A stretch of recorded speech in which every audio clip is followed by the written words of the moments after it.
Hey everybody, welcome back to the SuperBake podcast. I'm your host, Baker. Let's talk about stuff.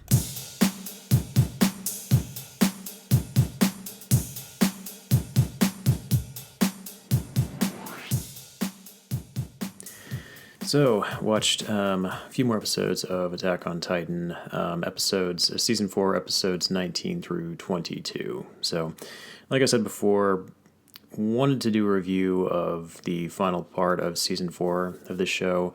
I just wasn't sure if I wanted to do an episodic review. So this seems like a better format, at least for right now. I think at some point, maybe in the future, I'll probably do a review of the previous 3 seasons, because I do actually want to watch the show again from the beginning once I've seen it in its entirety, especially kind of knowing what I know, or what I'm going to know, once the big plot twists are revealed. So, but big stuff happened in these episodes for sure. And again, of course, as always, just want to give a spoiler warning. I am going to be discussing the plot of these 4 episodes in pretty great detail. So if you haven't seen them yet, just consider this your warning right now. So, like I said before, I have read the manga a little bit. So I do know what happens in the story. I do know how it ends. I mostly read the manga more towards the end of the story, so I kind of know what happens between Eren and the rest of the gang. So I know what's going to happen. I know where the story's headed, but to see it actually animated was just fantastic. So, anyways, yeah. So, kind of a quick recap, because I've done a review of the first 2 episodes, or episodes 17 and 18 of season 4, and so this bit pretty much picks up, like 19 picks up pretty much right after where 18 left off, with the Marley attacking Paradise. And Mikasa and the others basically trying to help out Eren and back him up. And we see that the Cart Titan shows up along with the anti-Titan cannons that they've got, and they essentially take out Zeke, who's been on top of the wall, and he falls to the ground. They kind of make it look like he might be dead, but of course we know he's not. And we see in the Paths location, we see Ymir is rebuilding his body. And then he slowly starts to heal, and he is trying to get to Eren, because basically, as they explain in the show, Zeke has royal blood in him, and then Eren has the founding titan. So if they come into contact, they can start the rumbling. And so they're basically just trying to get in contact with each other at this point in the show. And so Eren, basically, he's dispatched the Jaw Titan, and he is basically fighting with Reiner, who's basically giving it everything he's got to try to hold Eren back and prevent him from getting to Zeke. And we get some pretty brutal action scenes from that. Like the way Eren just tuned up the freaking Jaw Titan, that was brutal. And you see Porco with his head caved in. Yeah, that was brutal to watch that for sure. And then it turns out earlier in the season that Zeke tricks a lot of the people in Paradise into drinking wine that had his blood in it, including Falco. And so, because Zeke has the ability to create titans who have drank his spinal fluid, or it's not his blood, it's his spinal fluid, he can basically use his roar to create titans out of any Eldians that have drank his spinal fluid. But he doesn't know that Falco drank it, but a lot of other Eldians did. And so basically we see like Zeke is about to essentially roar and create a bunch of titans and just cause pure mayhem and pandemonium in the city. And then Colt basically gets there with his brother Falco and pleads with Zeke to not do it, basically, and to allow him to get Falco to a safe distance. And Gabby even shows up on a horse to basically get Falco out of there. And we see the pain in Zeke's face. And this is where I'm so torn on Zeke's character. I love a good villain. I really do. I like a good villain. I like a compelling antagonist in the story. And man, I've heard people make different arguments about Zeke, if they think he's actually truly a bad guy, or if he's just, this unfortunate character who's just been put in this bad situation. Because you see in that scene, like, because Zeke even tells Colt, like, he knows all too well the pain of doing everything you can for your brother, doing anything for your brother. And then we think that he's not going to do it. For a split second, you think that Zeke's not going to do the roar. and then he does, and that scene is just so gut-wrenching. And I think the part that was especially sad was just when Colt is hanging on to Falco, even though he and Falco both know that, like, if he stays there, he's going to get killed. Either the explosion from Falco turning into a Titan is going to kill him and burn him alive, or Falco's just going to eat him. But either way, it's not going to be a good end for Colt, and it's not. Basically, it's a heartbreaking moment where Gabby witnesses Falco basically, or Colt, get burned to death from Falco's transformation, and then just like all the other Eldians across the town get turned into Titans as well. But in that scene, and this is kind of the part where I kind of wonder about Zeke's character. Even though he says that, he says that he understands, how Colt feels about that, trying to protect his brother. He still goes through with the roar because he's in a battle, and he knows, even though he doesn't want to drag Falco into it, he doesn't have a choice. He can't wait because time is very much against them.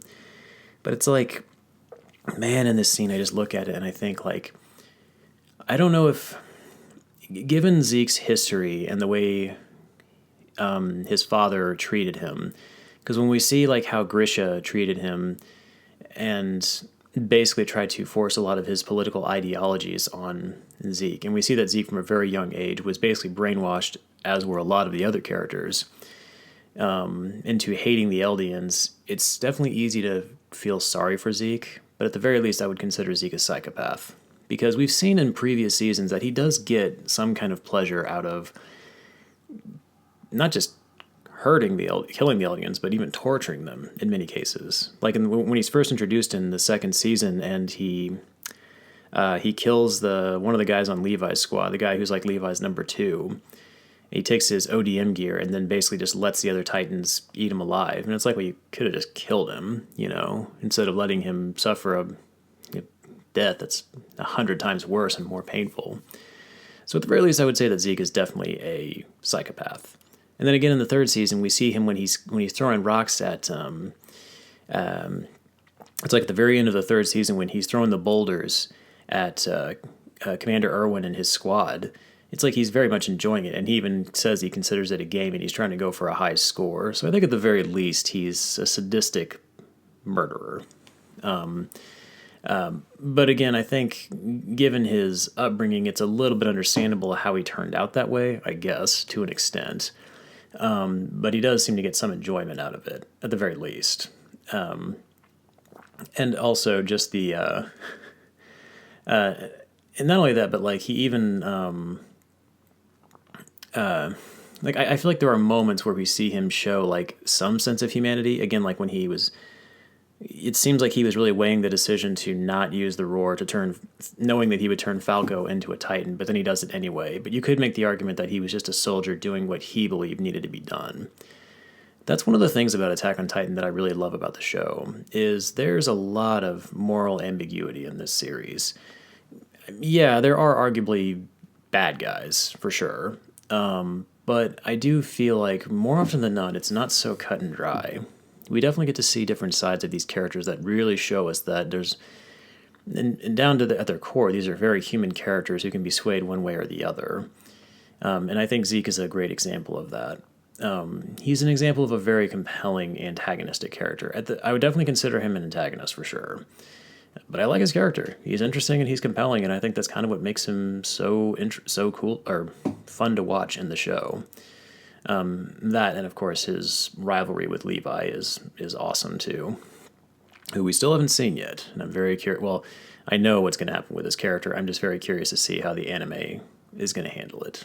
But excited to see where that comes from. But anyways, back on track, Zeke does do the roar, which tragically turns Falco, along with many other Eldians, including pixies, into Titans. And man, that sucked. I hated seeing pixies turn into a Titan as well. I liked his character a lot. And that was definitely sad for sure. And just the look on his face when he does it too, it's like they zoom in on his eyes and he looks almost alarmed at first, and then there's almost like a look of like accepting, like he knows what's about to happen to him, and he's just kind of, he's okay, he's made his peace with it, So that was a really tragic moment in the show. And then of course, what I love about the almost said the Falcons, the Falco's Titan and the other Titans too, but mainly Falco's in particular, is how you can kind of tell looking at them that obviously they are like caricatures of who they were as humans, but they're just more, in some cases, silly looking, and in some cases, terrifying looking. Falco's is like a good combination of like silly, but also scary. Like he's got that long, almost giraffe neck going on, and like he's kind of stumbling around when he first transforms, and then Zeke he orders him to attack Zeke, or not Zeke, Reiner to get him off of Aaron. And it's like, it would almost be a comical moment if it weren't for the fact that this is a little kid that just got turned into a giant monster. And that's what makes it tragic too. And again, in that scene, you can see like the pain on Zeke's face. It's like I don't think he genuinely got pleasure out of that. I really do think like you can see like the solemnness on Zeke's face when Falco is in Titan form and Zeke orders him to attack Reiner. And the look of horror on Reiner's face as well when he realizes that this kid who had looked up to him and had kind of like almost like a son relationship with him, and because I believe Falco was the one who wanted to inherit the armor Titan, to see that happen and to see this relationship just crumble in front of him, you can see just the agony in Reiner's face, and the horrific realization that he's going to have to be the one to kill Falco, which he realizes at that point when he's got Falco and Aaron both pinned down, and he realizes that he can't take both of them on, and that he's going to have to potentially kill both of them. And it's so sad. And then that scene where Falco gets a hold of... He starts trying to chomp down on Reiner's neck, his nape area where he's at, and Reiner basically starts letting his armor disappear because he essentially decides, I don't want this anymore, and I'm cool with Falco just taking me and becoming the armored Titan. And we get to see like that despair of Reiner's character again. Just kind of as a side note, I love Reiner's character in Season 4. I've always liked him quite a bit, but I love just how complex he has become and how interesting he has become as a character. Like, he could have easily been like a depressing, character who just wants to end himself, but we see like the makings of a hero there. Like, underneath his despair and underneath his turmoil that he's been going through, juggling the unbelievable burden of being a soldier for Marley, but also having at least some sense of loyalty and camaraderie with the Eldians, with Aaron's group. And we see these conflicting emotions within Reiner coming to the surface. I love how they've handled it in Season 4. He's definitely one of my favorite characters in this season so far. He's just like this tragic hero, and I find myself rooting for him. And in this scene, I just feel so sorry for him. He's seeing both worlds, essentially, that he has come to know, and I think on some level even love, basically crumbling. And you can't help but feel sorry for the guy. And then, of course, the other sad scene, a lot of sad gut-wrenching moments. Porco basically sacrifices himself to Falco, because he sees like the memories when him and Reiner come into contact, and Porco sees that his brother in the past was the one that lied to protect him, so that Reiner could become the armored Titan instead of Porco. Basically, he's trying to protect his brother. There's a lot of like there's a big theme of like brotherly love in this episode. And then we see Porco get eaten alive, and it's so sad. Like, I hated that scene. I mean, I wasn't particularly a huge fan of Porco's character, but that was definitely a sad scene to watch. Because again, we get to see Reiner watch one of his comrades just get killed in front of him, and it's gruesome for sure. And then, of course, Gabby's reaction when she sees what happened to Colt. It's like, I also like Gabby's character. I like what they're doing with her now. I love the evolution that she's gone through this season. And there's a great scene between her and the blonde girl that she meets up with, the one that Sasha saved, whose name I can't remember. I think is it Casa? I believe it's Casa. Let me double check real quick. AOT Casa. Let's see. Well, anyways, it's the blonde girl that she saves earlier in the season, or that Sasha saves earlier in the season, that tries to kill Gabby because she realizes that Gabby's the one that killed Sasha. But yeah, there's a scene between those two later on where once all the Eldians are turned into Titans,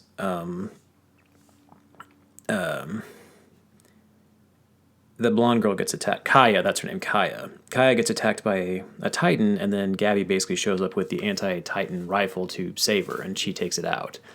And we get this really cool, heartfelt moment where, again, a great moment of character development for Gabby is she she admits to Kaya that she considers herself a devil now. Because Kaya asks her, why did you save me? Why do you care? We're devils, aren't we? And then Gabby says, no, I'm a devil.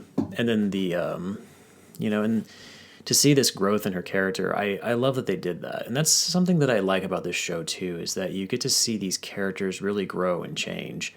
Not just in sometimes depressing ways, like in Reiner's case, but also in ways that are more positive. Gabby starts off as cocky, arrogant, but relatively likable. And then after Aaron attacks Marley, she turns into this understandably angry, almost like psychotically angry, hell-bent on revenge person who I think really got on a lot of people's nerves, myself included, if I'm being honest. I'm not going to try to pretend like I was on her side. I hated Gabby in the beginning. I thought she was insufferable. But I'm very happy to see this arc that she's gone on throughout the season. It's cool to see that she's seen all these horrific things happening around her, and she's actually learned from it, and she's grown as a result of it. And so I liked that little moment between her and Kaya. That was a nice little cathartic moment where it was almost, I wouldn't necessarily say the characters made peace with each other, but at the very least, I think they came to at least somewhat of an understanding. Because Gabby, again, like Reiner and Zeke, she's been raised her entire life to believe that the Eldians, the people of Paradise, are demons that need to be annihilated. And really, in many ways, she's the same as Aaron was in the beginning of the show. There's a lot of interesting parallels between those two characters. Aaron, like Aaron, Gabby doesn't really know how the outside world works. She only knows what she's been taught, much like Aaron. He doesn't know how the outside world works in the first season of Attack on Titan. He only knows what he's been taught. And all he knows is that the Titans are these monsters that show up and attack them. And then when they do, and they destroy his entire life and take his mom away from him, Aaron becomes hellbent on revenge. The difference, of course, between these two characters is that we as the audience are in the same boat as Aaron in the beginning, because we also don't know what's going on. We don't know about the outside world at this point. We don't know about Marley and what the Titans really are. So in our eyes, as well as Aaron's, we think the Titans are just these mindless monsters that go around eating people. So it's easy for us to root for Aaron and get on his side, and to really cheer for him in those great moments of triumph when he takes on bigger and bigger threats. In Gabby's situation, though, at that point in the show, we do know what's going on. We know what the Titans are. We know that Marley is using them essentially to torment and kill the people of Paradise. So, yes, we can sympathize with Gabby because, again, she doesn't really know the history of what's been going on between Marley and the true history of what's been going on between Marley and Paradise. But at the very least at this point, I think it's easier for us. We have the benefit of hindsight. We know what's going on. We know what's happened. She doesn't. So I think it's very easy for people to, I think, use that against Gabby sometimes. Like we think, oh, well, we know the history of what's going on in the show, so therefore it's easy to kind of mark her as an antagonistic character. But at the same time, I think it's important to remember that Gabby doesn't know that. She's basically, like I said, she's the same as Aaron. She's this ignorant character who doesn't really understand how the world truly works, but she's learning. But like I said, I love the development her character's gone through. I wouldn't necessarily say she's becoming my favorite character, but I certainly like what they've done with her. And then another great scene is we get to see kind of what the internal struggle that's been going on between Zeke and Aaron. Because basically what happened is when Gabby shot Aaron, Aaron basically gets Reiner caught in a trap.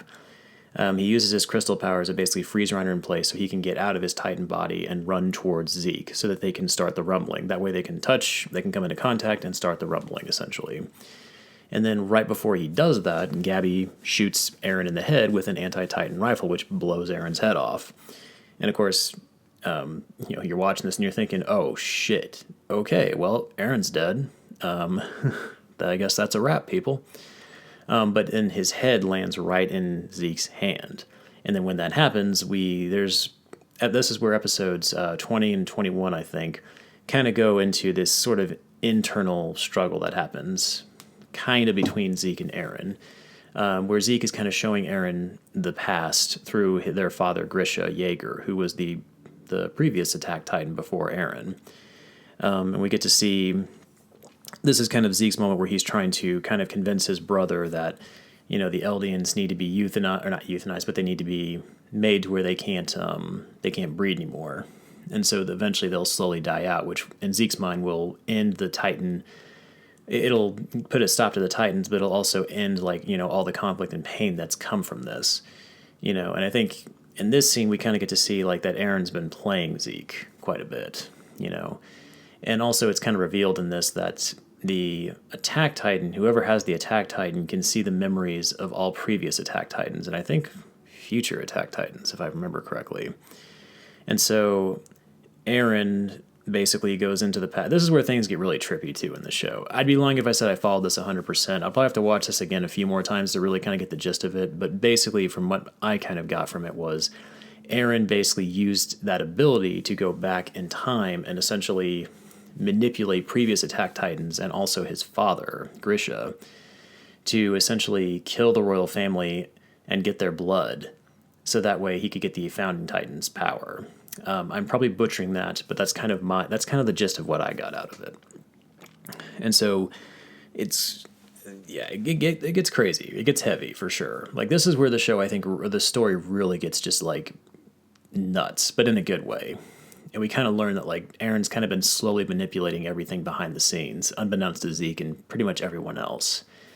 And then the trippiest part is when it turns out that Eren can not only manipulate his father in the past, but he can actually converse with him and talk to him and stuff. And we get this really crazy scene where Eren and Zeke are also in the past, and then Grisha, their father, interacts with Zeke and actually apologizes to him and tells Zeke that he is sorry for mistreating him and that he never should have tried to push his ideals on him and stuff. And it's this really sad, heartbreaking moment where, again, we get to see the human side of Zeke because he breaks down in tears with his father. I think because he kind of realizes in this scene that his father wasn't quite the monster he made him out to be. Grisha was certainly not what I would consider a good person, considering some of the fucked up shit that he does, but Zeke definitely sees there was more to his father than he originally thought. It's kind of funny. I've noticed there's at least one interesting parallel between Zeke and Eren, and that's that I think both characters have a very black and white view of the world of Attack on Titan, which is so interesting to me because the show is so morally gray. We see these characters do some pretty awful things throughout the show, but we understand kind of some of the motivations behind them. So it's not always just a simple, this character's doing this because they're evil. It's well, no, they're doing this because they have to. There's a reason behind it. There's motivation behind it. And yet you have Zeke and Eren, who, to me, have a very black and white view of the world. Zeke kind of thinks that Eldians are... I don't necessarily think that he considers them evil. I think Zeke is definitely smart enough to know that Eldians aren't really evil, but I think he just has this view that, the world would be better off if they weren't in it. And he just doesn't really want to... There's no negotiation there, He just wants the Eldians gone. And Eren is on the opposite end of the spectrum, where he wants everybody but the Eldians gone. And they both have this very, I think, just black and white view of the world, which I think is a very interesting... It's an interesting take in a story like this. But anyways, yeah, and then we see... they go back to the paths, and we're introduced to Ymir, who essentially is the original Titan, the one that started it all. And she's basically been in this paths location, which is basically kind of like this otherworldly realm where all Eldians are, or they call them Eldians. They're also called, I think, servants of Ymir. They're all basically, they're all connected. And it's this desert area, basically. And so they're in that area, and they basically find out that Ymir has been there for 2,000 years. And, in 2,000 years ago, she was the one that came into contact with this weird creature. It's a weird centipede creature that basically gave her the powers of the Titan. And so she's basically been passing down her Titan abilities through her bloodline for thousands of years. And so she's kind of the one that sort of started this whole thing. And so because Zeke has royal blood, and he has royal blood, he can basically, or at least he thinks he can control or manipulate her. But then, of course, Eren turns the tables on Zeke, and essentially he tells Ymir, he basically convinces her to help him and give him the power of the Founding Titan, and that he'll put an end to all the war. Because we see that Ymir is basically, she suffered a lot at the hands of the king that she served when she first got the Titan abilities. And then she's had to witness, basically for thousands of years, the suffering of many other Eldians and Titans and humanity. And she's basically sick of it. And so we get this really powerful scene where we see her start to cry when Eren basically tells her that he can end it, that he can end the suffering of Eldians forever. And then, of course, she basically gives Eren the Founding Titan abilities. And we get what is, in my opinion, one of the coolest fucking transformations in anime. When Eren transforms into the Founding Titan, it is so cool. Just everything about that scene, just the music, the atmosphere, the animation. I've said before that I feel like the animation in the second part of season 4 has been particularly good. In this scene, it's especially great. I mean, I feel like they just knock it out of the park.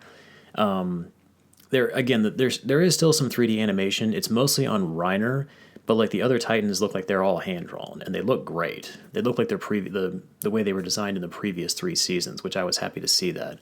But then we get to see, even when Eren transforms into the Founding Titan, it's mostly hand drawn from what I can tell. If it's 3D, it's extremely convincing. But he basically just turns into just this giant, colossal, just skeletal monster that just starts basically lumbering out of the city. And he's huge. He's the size of the city almost. And then when he does that, he basically he breaks down all of the walls surrounding the city, the outer wall and all the inner walls too, because it's revealed in the previous seasons that those walls are actually colossal titans that have just hardened to create the walls to keep titans out. And so those all break down, and so there's just thousands and thousands of colossal titans basically marching with Eren, and this is what's called the rumbling. Their walking is the rumbling. And just everything about this scene, God, the music that plays, it's so cool. It's such a badass scene. And then we get to see it kind of from the perspective of Mikasa and Armin, who are watching it in just sheer terror. And I love this little detail they added in there.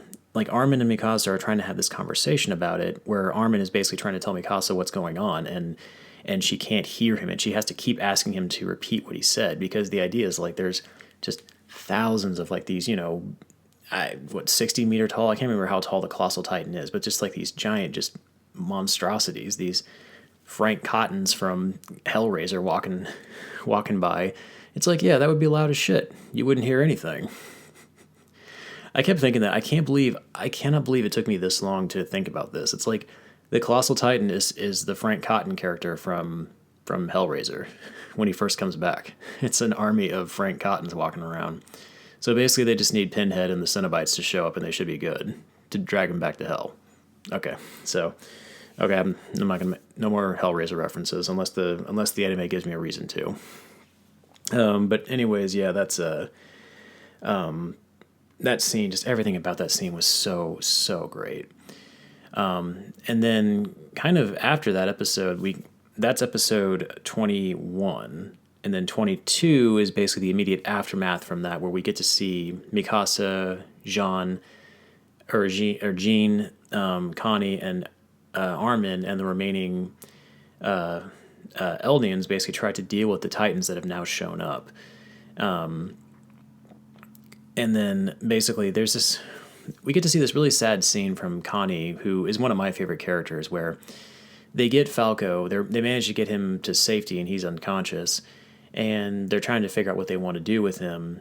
And then Connie basically wants to feed Falco to his mother, because, and I completely forgot about this, they showed in season 2 that Connie's mother was turned into a Titan, but she's I think it was her body is so small and her head is so large that she can't walk. So she's basically just stuck, in this house, or on top of this house, I should say. And he wants to feed Falco to her because he wants his mom back. And it's and they reveal that he's been visiting her Titan form for years. And it's just it's such a sad moment. I completely forgot about that, but that's so gut-wrenching to see that. I loved Connie and Sasha as a dynamic duo in the previous seasons, and it's sad to see, the depressing turn that his character's taken. So I know what's going to happen there with his character, so I'm not too worried about it, because I think if I didn't know what was happening here going into it, I would have been kind of worried that, like, oh no, are they going to kill him? But kind of knowing what I know is going to happen from the manga, it's like, okay, it's a sad moment, but I know it's not going to be. I know we're going to get more of him. So I love Connie's character. I love Connie and Sasha. So if they killed off him too, I'd be super pissed off. So, but yeah, and then of course Yelena. The way it kind of ends is with Flock finally shows up and points a gun at Yelena's head, and that's kind of where they leave off. And Yelena, what a creepy fucking character. Like, I'm really hoping that I don't remember seeing much of Yelena like later in the manga after this, so yeah, I don't like her character that much. I mean, as a villain, she's fine, she's creepy, I guess, but I'm not really big into her character. I'm kind of glad to see her.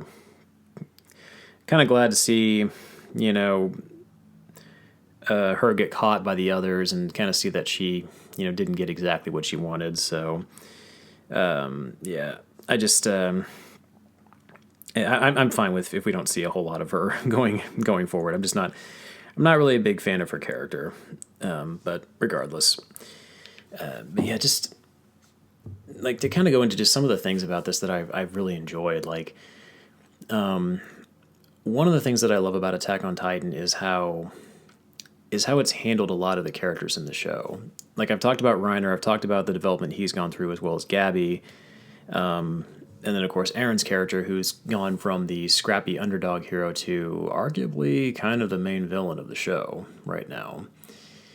Because basically, as he reveals to Reiner and all the others through the paths, he basically wants to use the rumbling to wipe out everybody outside of Paradise. Basically, if you're not an Eldian, if you're not from Paradise, you're dead. He's going to basically use the Colossal Titans to essentially wipe out everybody else in the world, Again, kind of going back to what I said about him before, how he has a very black and white view of the world. Aaron doesn't care that he's going to be killing innocent people, many of which don't even know about what's been going on there. He just, in his mind, if you're not from Paradise, if you're not Eldian, you're my enemy, and you're going down, basically. And so now he is arguably the main villain of the show. But like, what I love about the show, though, is how one thing that I've always thought about Attack on Titan is that it, in many ways, it's a not so in-your-face message about the horrific effects that war can have on you. Because we see in the beginning, we see the traumatic effect that the Titan attack has on Aaron's character. And we see the effect that it has on other characters too, and the impact that it has on, the Eldians living behind the walls. But especially Aaron, who once the Titans attack, he definitely becomes a determined but also a very angry character, who almost seems hellbent on just making the Titans suffer and just slaughtering them. And so, and we see his character, we get to see him grow and develop once he gets his Titan abilities throughout the series. But what I love about the show, though, and this has been one of my favorite aspects of the show, is Reiner.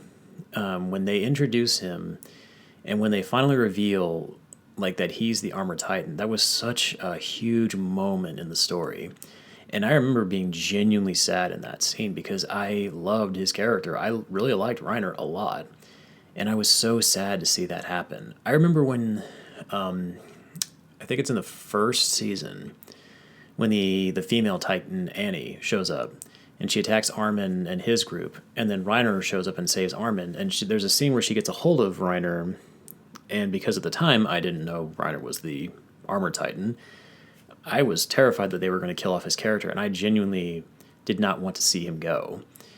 And so seeing this character that we've kind of grown to know and love in the series, and when we find out that he and Berthold are the the Armored and Colossal Titan respectively, was actually it was a powerful scene and an awesome scene too, but it was really sad as well. And it's like you see the pain in Aaron's face to see the realization that these two people that he had come to know and call his friends were actually his enemy the whole time. And then we kind of feel the same, excuse me, the same way. We think, oh God, they're just these traitors. But then, of course, in season 4, we get to see that, well, Reiner and Berthold were both basically manipulated as kids and brainwashed through propaganda from Marley to believe that the Eldians and the people of Paradis were demons that needed to be destroyed. And there's a sad scene where we find out that when Reiner and Berthold originally helped the Titans attack Aaron's village, or his town, in season 1, they were basically kids.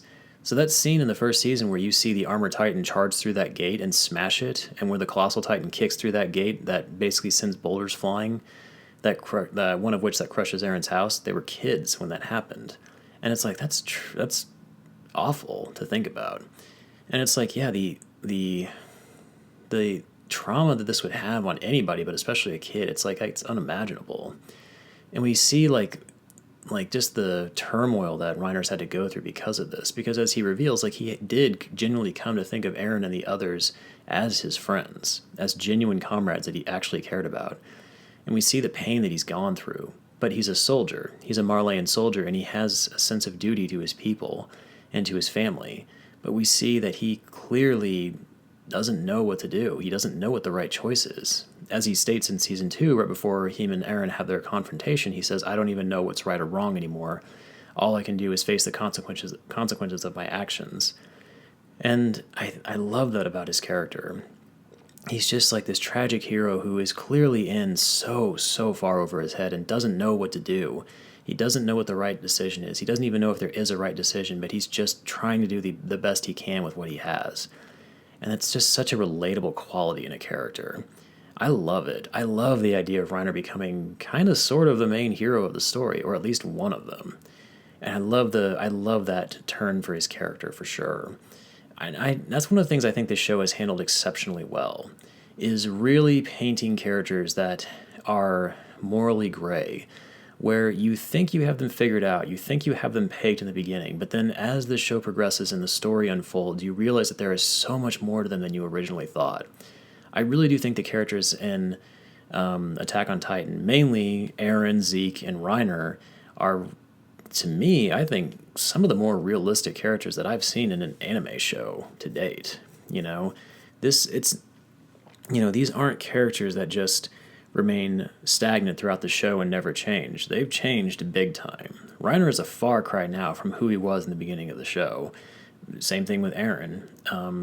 And even Zeke, I think, has changed in many, many ways.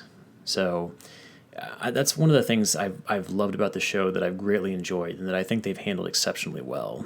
And I think we've still got a little ways to go before the series is complete. And I think my understanding is it might end. There's rumors that it could end with a movie, so I'm curious to see where that goes. But if they play their cards right, and if this is done well, I think this could go down as one of the best anime shows ever. I mean, I hate to say that. I really hate to build up something like that, but I truly think this is one of those anime shows that does not come around very often, and I've loved every minute of it. I've watched the first 3 seasons at least twice now, and I'm definitely going to go back and watch the entire series again once this season is over with. So yeah, I'll try to do more periodic reviews for it. It probably won't be every 4 episodes. It'll just kind of vary. It just kind of depends on what happens. Like if there's a big moment that happens in the story that I feel like needs to be talked about before the next thing happens, I'll probably talk about it. But yeah, I mean, I would say bet on, let's say, 3 to 4 episodes segments that I'll talk about. So, all right, guys. Well, if you haven't watched Attack on Titan yet, I hope I've convinced you to check it out. I think it's definitely worth it. It's, in my mind, one of the best anime shows out there right now. So I think if you're a fan of anime or even just great writing and great animation in general, I think you owe it to yourself to check it out for sure. Once again, this show is available on Anchor, Spotify, and YouTube. So if you like what you hear, feel free to like and subscribe, and I'll catch you guys next time. Later.